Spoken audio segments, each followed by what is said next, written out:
Hey, it's Ed. Welcome to the first edition of Lessons from My Mentors 2024.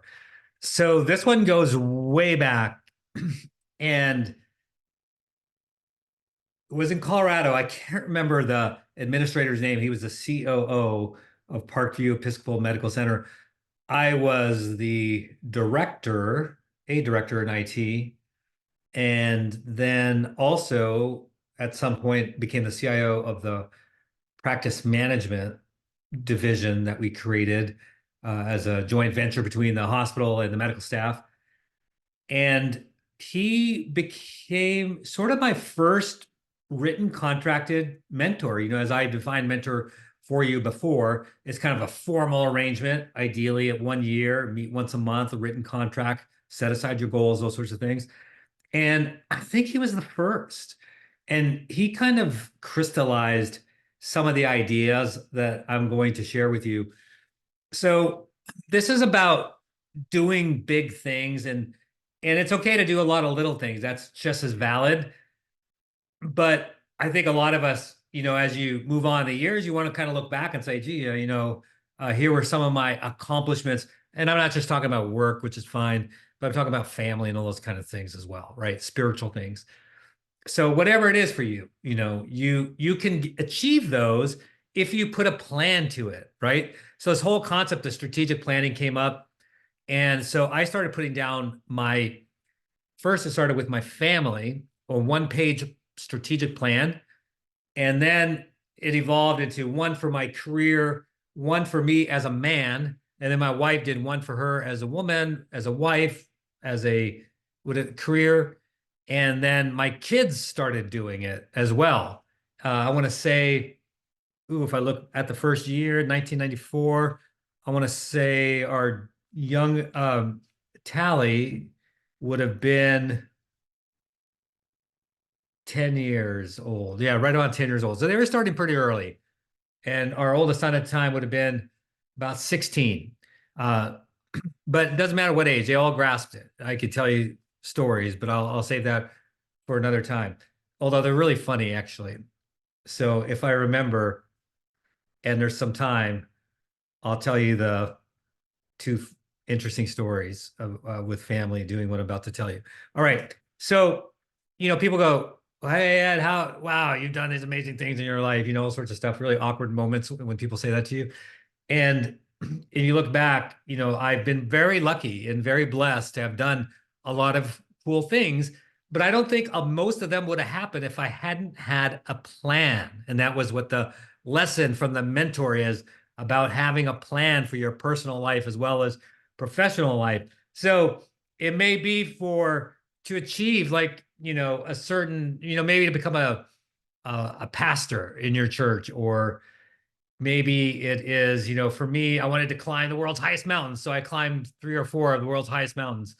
Um, Dance, like I wanted to learn something new and I'm not a good dancer. So I wanted to perfect sort of like the Argentine tango. I never perfected it, but I know the moves. I'll put it that way. And I know the music. Um, write a book, become CIO of an academic medical center, do an Ironman. The list goes on. And those were some of the ones for me, just the easy examples for me to share with you. And then people are like, wow, you did all these things. Yeah, I did them, but I wouldn't have done a lot of them probably without having some sort of plan. And that's really the point. So I keep looking over here because I have, back when we used to do hard copy, Mark's family strategic plans. I have a couple binders like this, and now it's all electronic, of course. But I was just looking back. I think the first ones were done in Estes Park. So I usually did a little retreat. Um, Estes Park, 1994. You probably can't see that, but that was my plan. That one was my personal plan. And then what we would do through the years is write down, when we do our review, just like you do a review for your, at work, we would review one another and help one another. And so we had one for marriage, family, and then we would write down what significant things happened in that year as a result of having the plan. And so it's pretty amazing if you read these things. So on the back of the previous years, we'll have handwritten the notes, what happened as a result of these things. And it's just, I won't bore you by reading them all, although I'm kind of having fun reviewing them. Um, but I'm telling you that these things, many of them would not have happened. Wow. I mean, this takes me back. It just goes, it's like speaking, right? I wanted to speak, and here it's like chosen to speak at HIMSS 97, a marketing conference in 96. Um, and a lot of cool things, a lot of spiritual things in there. Um, the tennis tournaments, I was doing a lot of tennis before triathlons, although triathlon does show up actually this year, which kind of surprised me a little bit. But there's a lot of different things that happen as a result of having a plan. So you really want to have a plan, and it's pretty simple. If you reach out to me and ask for my plan, I'll send you my plan for 2023. And you could look at the format, you could copy it to some degree, but I think just seeing the plan, you'll get the picture, because most of you are probably already doing strategies at work. Now it's just applying some of the same rigor and discipline and attitude, into making it in your personal life. I always reasoned, man, if I'm going to put that much effort in my professional life, isn't my personal life worth that much more?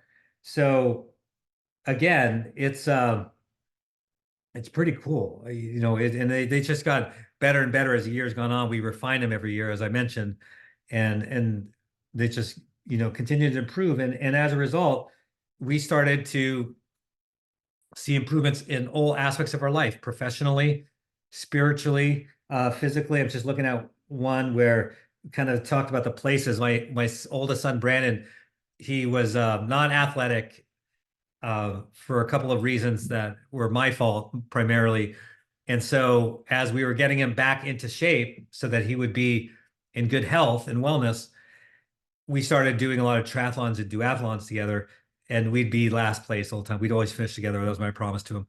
We'd always be last place. But now I'm looking at this thing from 90, gee, what year is this? Oh, this is the early 2000s. Now he's like, it's kind of cool. He's like second place. This race right here, where he took third place in this particular year, this was the race that we used, the JCB biathlon or duathlon in Cleveland. That was the race that we picked every year as he was trying to get into shape, and last place 2 years in a row.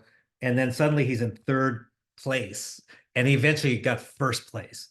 So again, it's like in his plan, if you were to read his plan, which is right here, so I show you this so you don't think I'm making all this stuff up. He's talking about, hey, his mission is to be transformed in the image of God and Christ. These are all his words. So however the words that our kids wanted to use.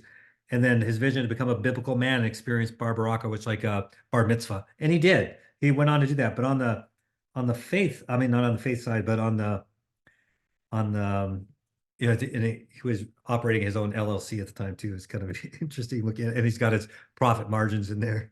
He's good businessman right there. But he's talking about in there about making exercise a priority. And he did that. And that led to starting to get these first, second, third place finishes in these races. So I'm telling you, this is simple to do. It takes about the first time it'd take a few more hours. So I don't want to oversimplify it. But we would take retreats, and we weren't very rich, when we started in Estes Park, it's probably like $50 a night type of hotel, Motel 6 type thing. We wanted to get away from the home, and we just spent, time in prayer, and then time about, seeking, well, what's our mission? What's our vision? What are we here for? And then what are our strategies? So it was all aligned. Like, okay, if that's the mission and vision, what are the strategies to get there? What values do I need to keep in place to make this all work? What are the objectives, like measurable things that lead to the fulfillment of the strategies? You all know this, how this all works, but it works. That's why you spend so much time at work doing it, if you're disciplined and keep everyone accountable. And it works in personal life as well. And then you achieve these big, bodacious things, you know. Again, I use myself as the example because it's me and it's my talking about the lessons I learned from my mentors. But I'm sure many of you, you know, have had similar experiences. But when these build up year after year, that's the difference. If you just kind of go around willy-nilly, oh yeah, you make CIO. Let's just say that's one of the things. Okay, but there's nothing else on the personal side. There's nothing else on the spiritual side. There's nothing else, you know, happening on the physical side. But if you're intentional with these things, big things happen year after year after year after year. So when you're down the road 10 years, so let's say you're in your 30s, you can look back like our kids now, you know, who are in their 20s and 30s. They can look back already and say, this is when I, you know, made my first million. This is when I opened up my first stock brokerage. This is when, you know, I took that position in church. So, you know, again, whatever it might be, this is when I got my 100,000th follower on YouTube. That's what that YouTube thing is there from one of my kids. That was my first double platinum album. Um, so you see what I'm saying? Again, I just using examples that I'm familiar with that are part of my life. You'll have your own. So whatever they are, you won't get them unless you make a plan to. That's really the lesson. Hey, I wish you a great year. Thanks for following with me in my little lessons from my mentors' adventures. Hope they're helpful and look forward to dropping 51 more in 2024. Take care.